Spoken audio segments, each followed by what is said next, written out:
Halo guys, welcome back to Korea Ramit bersama orang Korea yang konten.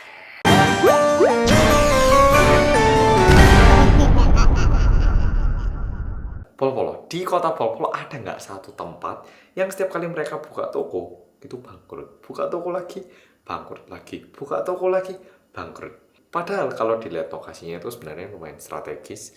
Dan bahkan kalau dilihat suasananya itu juga lumayan. Tapi nggak tahu kenapa, tiap kali buka bisnis, tiap kali ada toko buka, itu mesti bangkrut gitu. Ada nggak?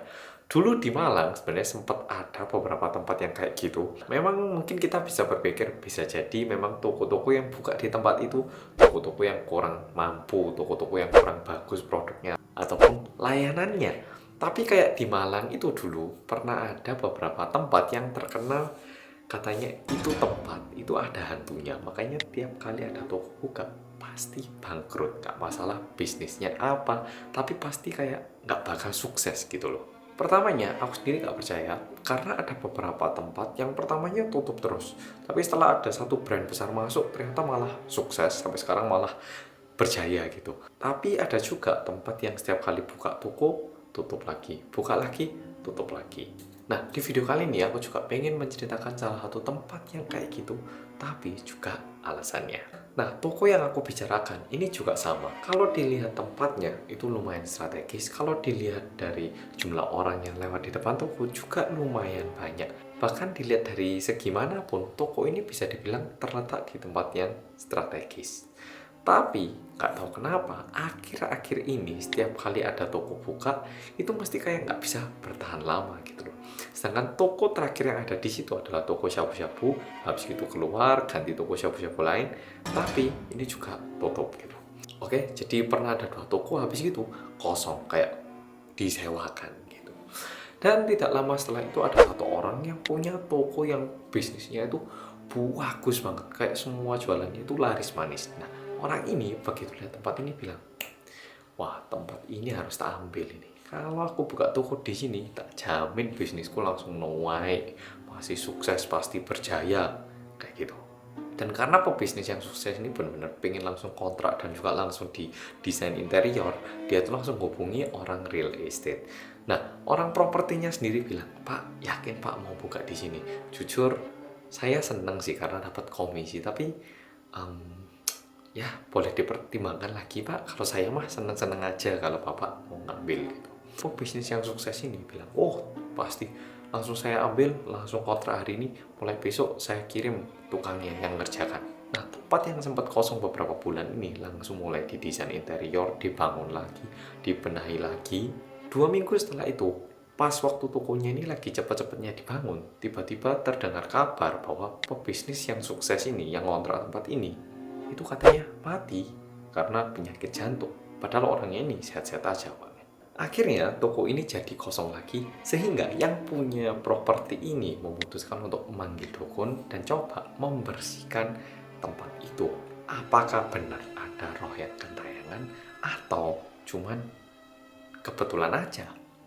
Nah, dipanggillah dukun terkenal, datang, nah didoakan. Tidak lama setelah didoakan, tiba-tiba orang ini, dukunnya itu mulai mesu-mesu. Dasar kamu orang jahat, kamu brengsek, siapapun yang buka toko sini tak bangkrutkan. Jangan sampai ada orang yang bisa buka toko di sini.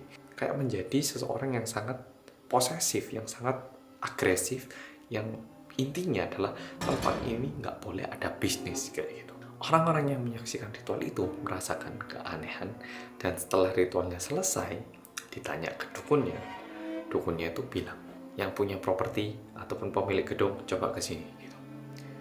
Tadi saya ngelihat ada satu orang yang punya dendam besar dengan tempat ini.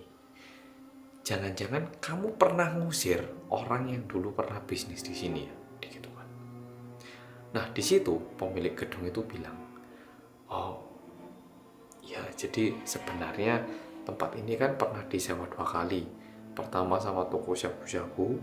Nah, karena tempat ini laris banget, jujur saya nggak memberi izin untuk kontrak tahun berikutnya. Nah, saya minta saudara saya untuk buka toko shabu-shabu di sini. Nah, orang ini saya suruh keluar sebenarnya. Jadi, ya betul saya suruh keluar. Tapi setelah toko saudara saya ini buka, nggak tahan lama kok, nggak ada 2 bulan, tokonya ini juga mulai nggak laris, akhirnya juga tutup kok gitu. Akhirnya ya tutup juga gitu. Dukunnya itu bilang kayak gini,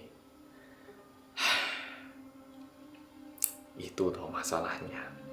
Tapi kayaknya nggak mudah untuk aku membersihkan tempat ini dari arwah yang tinggal di sini.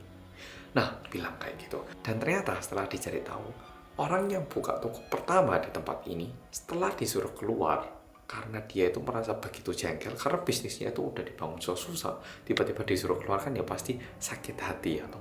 Nah, orang ini akhirnya bunuh diri di rumahnya.